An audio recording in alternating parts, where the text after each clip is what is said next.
selamat pagi, selamat bertemu kembali dalam program kita membaca Alkitab setiap hari.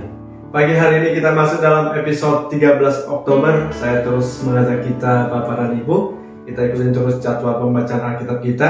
Hari kita membaca Alkitab secara teratur. Mari kita latih ibadah kita terus mengikuti firman Tuhan supaya kita makin terus bertumbuh, makin dewasa di dalam Tuhan. Baik, sebelum kita lanjutkan sonda kita, mari berdoa bersama. Bapak yang baik, terima kasih untuk pagi hari ini, hari yang indah bagi kami. Kiranya Roh Kudus memberkati kami, Roh Kudus menolong kami, dan firman Tuhan hari ini kiranya Roh Kudus mengurapi sehingga mendatangkan sukacita bagi setiap kami. Di dalam Yesus Kristus kami berdoa, haleluya, amin. Baik, tema firman Tuhan pagi hari ini bagi kita, lidah dan telinga seorang murid. Lidah dan telinga seorang murid. Saya bacakan dari Yesaya pasal yang ke-50 ayatnya yang keempat. Tuhan Allah telah memberikan kepadaku lidah seorang murid, supaya dengan perkataan aku dapat memberi semangat baru kepada orang yang letih lesu. Setiap pagi ia mempertajam pendengaranku untuk mendengar seperti seorang murid. Lidah dan telinga seorang murid. Kita sering mendengar ungkapan dua telinga tetapi satu mulut. Artinya kita harus lebih banyak mendengar dan sedikit bicara. Ya, saya kira semua kita setuju akan hal ini. Tetapi saudara, seringkali tidak sesuai dengan apa yang sudah menjadi ungkapan itu, bahwa lebih banyak mendengar daripada berbicara. Ya, renungan kita pagi hari ini mengajarkan kita lidah seorang murid. Lidah seorang murid di sini dikatakan adalah lidah seorang yang bisa dikendalikan, sehingga perkataannya adalah perkataan yang memberkati, perkataan yang dapat memberi semangat baru kepada orang yang letih lesu. Amin. Ya, semua kita dan saya juga belajar lewat ayat ini supaya kita mempunyai lidah seorang murid. Melatih lidah kita ini, melatih pembicaraan kita, bicara kita, perkataan seorang murid. Seringkali saudara, kita mengukur kedewasaan seseorang yaitu diukur dari perkataannya. Orang yang sudah dewasa rohani pastilah perkataannya juga perkataan yang memberkati, perkataan yang berkualitas. Tapi ketika seseorang dikatakan dewasa rohani tetapi perkataannya bukan perkataan yang berkualitas, perkataan yang memberikan semangat baru kepada yang letih lesu, maka kita boleh simpulkan bahwa belum dewasa rohani. Jangan seperti pepatah yang mengatakan saudara, lidah tak bertulang katanya. Artinya lidah atau kata-kata kita tidak terkontrol. Yakobus 1 ayat yang ke-26 mengatakan, jikalau ada seorang yang menganggap dirinya beribadah, tetapi ia tidak mengekang lidahnya, ia menipu dirinya sendiri, maka sia-sialah ibadahnya. Wah, sia-sialah ibadahnya. Ya, kalaupun dia menganggap dirinya beribadah, tetapi mulutnya tidak terkontrol, maka sia-sialah ibadahnya.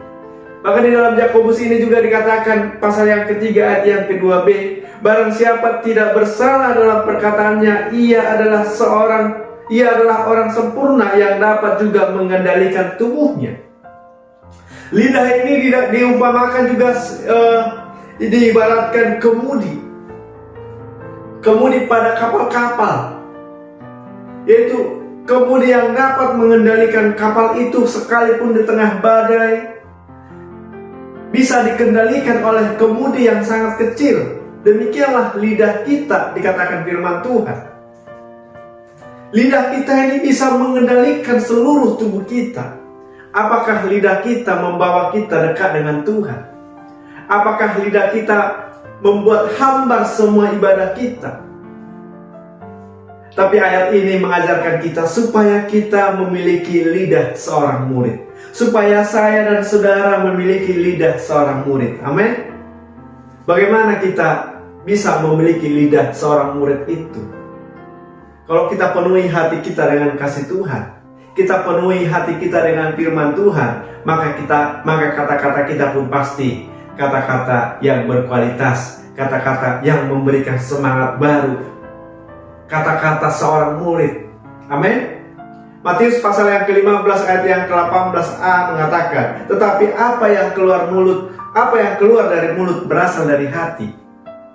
Apa yang keluar dari mulut kita ini berasal dari hati.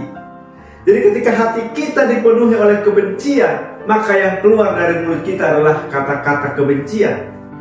Tapi ketika hati kita dipenuhi oleh firman Tuhan, ketika hati kita sudah dibaharui oleh kasih Tuhan, maka kata-kata kita pun akan kata-kata yang sejuk, membawa kedamaian. Nah, inilah saudara, lidah seorang murid itu. Dan kiranya kita yang sudah percaya kepada Tuhan, kita yang sudah lahir baru, mari kita miliki lidah seorang murid ini. Tentunya dengan kita mengisi hati kita dengan firman Tuhan. Amin. Yang kedua dikatakan telinga seorang murid. Telinga seorang murid, setiap pagi ia mempertajam pendengaranku, katanya saudara. Setiap pagi ia mempertajam pendengaranku. Artinya apa? Telinga kita ini, pendengaran kita, kiranya kita sediakan ya, supaya kita bisa memahami firman Tuhan. Telinga kita ini kita arahkan, amin, untuk kita bisa mendengar. Mendengar apa saudara? Mendengar firman Tuhan, sehingga kita punya iman. Karena firman Tuhan, karena iman timbul dari pendengaran, maka pendengaran kita harus kita arahkan untuk mendengarkan firman Tuhan. Inilah telinga seorang murid yang mempermuliakan Tuhan. Amin. Demikian renungan kita pagi hari ini, kiranya memberkati kita. Kita berdoa. Terima kasih Tuhan untuk renungan pagi hari ini, kiranya memberkati kami. Biarlah kiranya kami boleh memiliki lidah dan telinga seorang murid. Di dalam Yesus Kristus kami berdoa. Haleluya. Amin. Selamat pagi, selamat beraktivitas. Tuhan Yesus memberkati kita. Shalom.